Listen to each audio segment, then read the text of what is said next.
Kung OFW ka, baka iniisip mo, worth ba talaga na mag-invest sa Philippine stock market kahit nasa abroad ka? Ang dami kasi nagsasabi na baka mahirap i-manage or baka hassle sa oras or baka malugi lang. Pero at the same time, ang laki kasi ng opportunity kasi mas stable yung income, lalo yung mga OFWs, diba? Versus dito sa mga nasa Pilipinas. Hindi lahat, pero mostly. So today, pag-uusapan natin yung pros and cons at mga practical steps para masagot natin na worth it ba talaga for OFWs ang stock investing. Hi, if you're new here, my name is Christina and I make videos about trading and investing in the Philippine stock market. Una, pag-usapan natin yung mga challenges ng mga OFWs sa stock investing para mas realistic tayo. Number 1 na naririnig ko is time zone difference. Halimbawa, nasa ibang bansa ka, madaling araw kapag trading hours dito sa Philippine stock market. Ibig sabihin, hassle para sa'yo na magbantay ng intraday trading kasi oras na tulog mo yan o kaya nang pasok sa trabaho. So kung OFW ka, hindi practical yung araw-araw mong babantayan yung stock market, diba? So yes, may challenge, pero the solution is not to avoid investing and mamaya pag-uusapan natin yung solution. Number 2 is broker requirements. Good news kasi halos lahat ng online brokers ngayon accessible na kahit OFW ka. Pero ang challenge, minsan hinihingi nila yung valid na Philippine ID, local bank account, at saka ng tax ID number. So kailangan mo lang siguraduhin na kumpleto yung mga requirements before opening an account. And another challenge is market awareness and updates. Isa pang challenge para sa OFW ay yung pagiging updated sa stock market. Syempre busy ka sa work, diba? Tapos nasa ibang time zone ka pa. Minsan, huli mo nang nalalaman yung mga balita tungkol sa companies or sa Philippine economy. Last time, there was someone who messaged me nung gumawa ko ng video about MPI delisting kasi nasa ibang bansa siya, meron siyang investment sa MPI, hindi niya nakita yung news or yung tender offer nung MPI, and so hindi niya na-sell during the tender offer nung MPI. Pero nagawa naman ng paraan. Meron pa rin namang ways on how you can sell it kahit na wala na siya sa stock market. Kaya lang yun nga hassle dahil nasa ibang bansa siya, kailangan pa niyang iutos dun sa kapatid niya, magbigay siya ng special power of attorney para yun yung mag-asikaso. Pero importante kasi na updated or aware ka at least on what's happening in the market para makagawa ka ng informed investment decisions. Again, may challenge pero the solution is not to avoid investing at pag-uusapan natin mamaya yung solution. Basta tandaan nyo, hindi ibig sabihin na may challenges, OFW ka man or hindi na possible. Ang sagot ay tamang preparation. Ngayon, eto naman yung strengths ng mga OFW.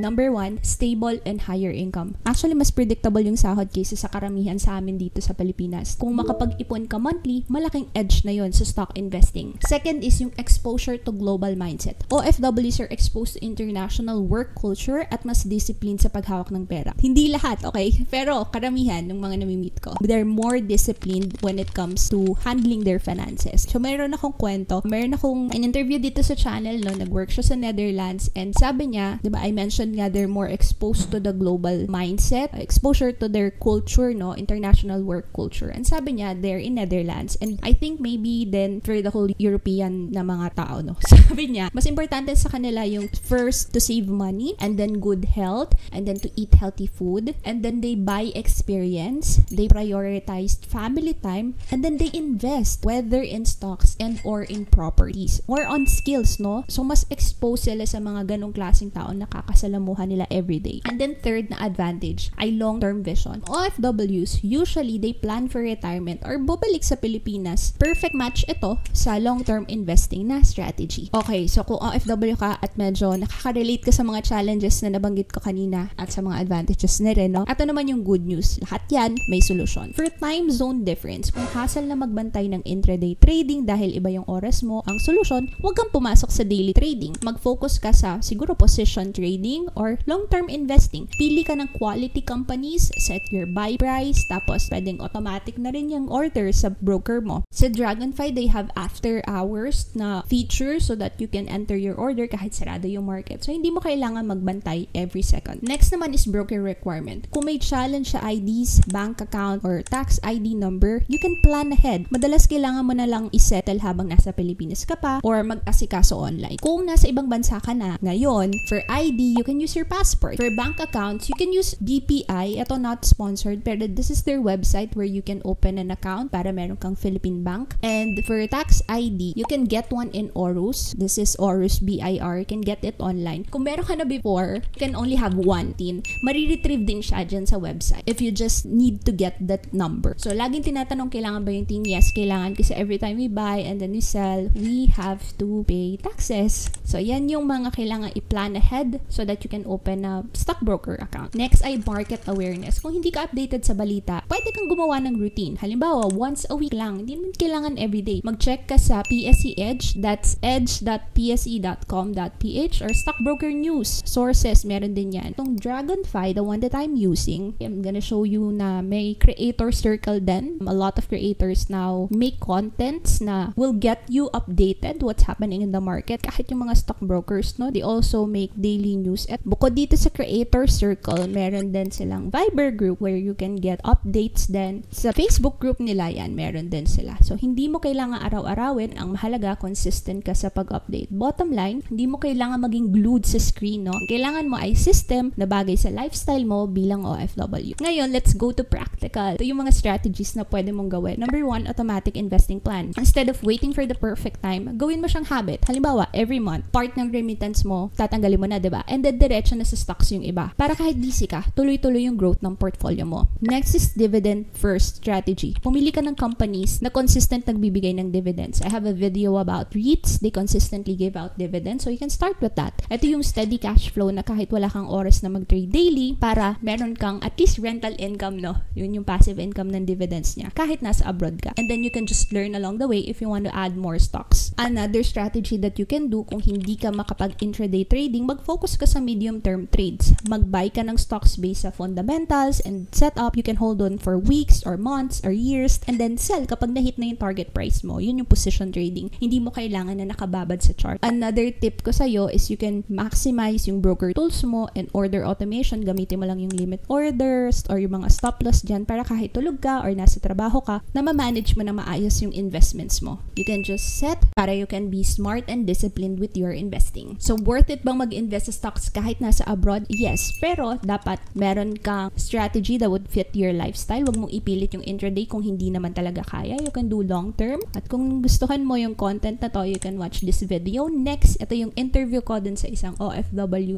na mention ko kanina sa video na to. And kung wala ka pang stockbroker, you want to open one, you can also watch this video. This is the one that I'm using, Dragonfly. As always, thank you so much for watching. Subscribe if you haven't yet, and I will see you on the next video. God bless!